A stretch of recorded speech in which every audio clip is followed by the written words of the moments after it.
Welcome to Underworld UK, where Britain's darkest stories are brought to light. From the gritty streets of gangland London, Liverpool, Manchester and Birmingham, from Curtis Warren to the Cray twins to county lines and modern day true crime, we cover everything. Bringing you new videos every week. Subscribe so that you'll be notified when the next video is put out. Some criminals are caught through months of surveillance, informants or painstaking forensic work.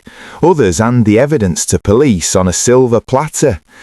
This is the story of three men who didn't just steal luxury cars worth millions, they filmed themselves doing it, posed for photos with the stolen vehicles and shared their crimes online. Their own footage would ultimately seal their fate, earning them an unwanted reputation as some of the UK's dumbest criminals.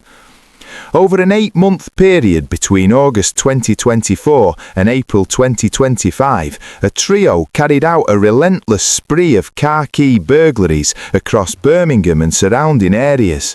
Their method was simple but effective. Properties were targeted based on the high-value vehicles parked outside.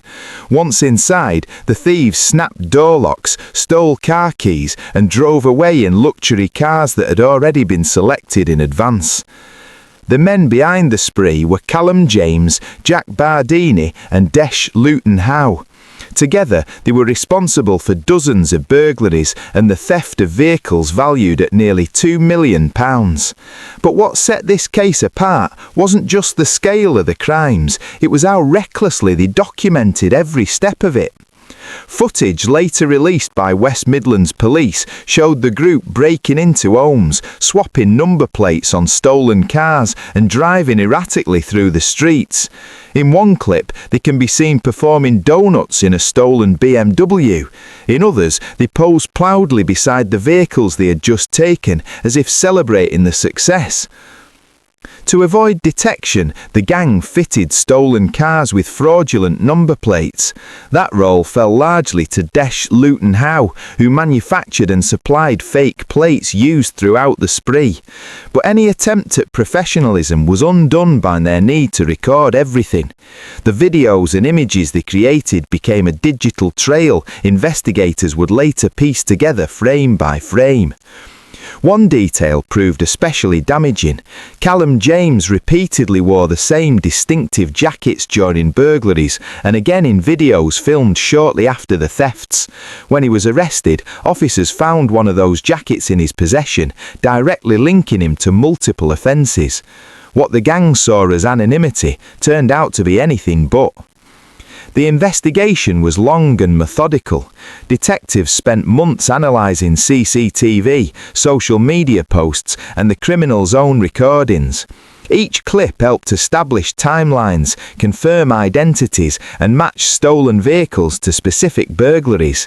By the time arrests were made between April and June 2025, the evidence was overwhelming. All three men eventually appeared before Birmingham Crown Court, facing more than 100 offences between them. Callum James, aged 24, pleaded guilty to 75 charges, including conspiracy to commit burglary, conspiracy to steal motor vehicles, and conspiracy to conceal criminal property. He was sentenced to 9 years in prison. Jack Bardini, just 18 at the time of sentencing, admitted to 31 similar offences and received a sentence of 6 years and 9 months. Desh Luton Howe, aged 25, pleaded guilty to offences related to fraud, including possession and supply of articles used to create fake number plates. He was jailed for 2 years and 3 months. Speaking after sentencing, officers described the trio as meticulous in how they divided roles during the crime spree, but ultimately careless in the way they exposed themselves. Every video meant to show off the success instead became another piece of evidence used to dismantle their operation. In an era where criminals increasingly exploit technology to commit offences, this case stands out for the opposite reason. No elaborate sting, no undercover operation, just arrogance, cameras, and a total failure to understand that recording a crime doesn't make it untouchable, it makes it permanent. Their downfall didn't come from a dramatic chase or a sudden betrayal. It came from their own footage, uploaded and preserved, documenting every mistake. In the end, the very clips meant to glorify their lifestyle ensured they would spend years behind bars, a costly lesson in why some criminals are remembered not for how clever they were, but for how spectacularly they failed. To understand just how significant this case was, it helps to look at the wider landscape of car crime in the region.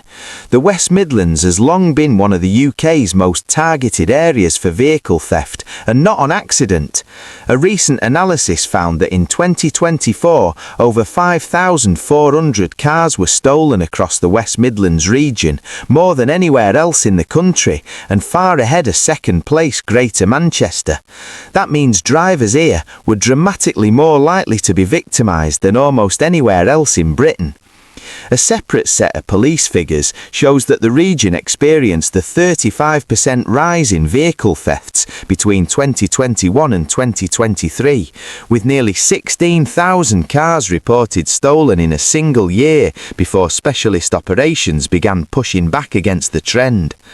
This isn't just about volume. Certain makes and models are disproportionately targeted.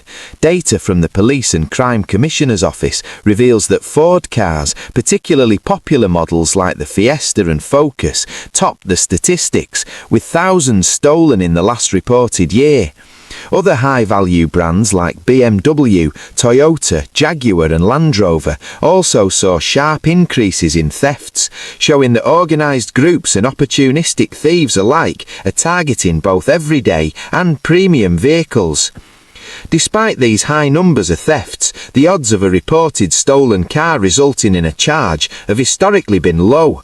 Long-term figures showed that fewer than 2 to 3% of car theft reports in the West Midlands had led to charges, a sobering reminder of the challenges police face in tracing offenders without clear evidence. That's what made this particular case so unusual. The sheer volume of digital evidence, footage, photos and identifiable patterns meant that James, Bardini and Luton Howe didn't vanish into the statistics. They were linked to their crimes in ways that traditional vehicle thefts often aren't. In recent years, police have also been shifting tactics, launching operations specifically aimed at recovering stolen vehicles and targeting organised thieves. One such initiative recovered hundreds of stolen cars worth over £3 million in just a short period and helped push overall vehicle theft figures down by around 10% after a sustained increase. But even with these efforts, the West Midlands remains a hotbed for car crime. For drivers and residents, the risk of having a vehicle stolen here is notably higher than in many other parts of the UK, and the tactics used by thieves have become more sophisticated, from keyless entry hacks to cloned number plates. It's into this environment that this particular gang inserted themselves, and by the end of their crime spree, they'd become a rare example of offenders whose own actions provided the evidence needed for conviction. Their story may have a humorous headline, but underneath lies a stark reminder of just how pervasive and costly car crime has become in one of Britain's busiest regions. Cases like this stand out not because the criminals were especially clever, but because they perfectly illustrate how arrogance and exposure can be just as dangerous as police surveillance. Three men believed they were untouchable, filming their crimes as trophies, convinced speed and confidence would keep them ahead of the law. Instead, those same videos became the blueprint for their convictions. In an era where crime is increasingly documented, shared and preserved online, this story serves as a reminder that notoriety is fleeting, but consequences are permanent. For every stolen car and reckless stunt, there was a digital footprint left behind, one that couldn't be deleted, denied or explained away in court.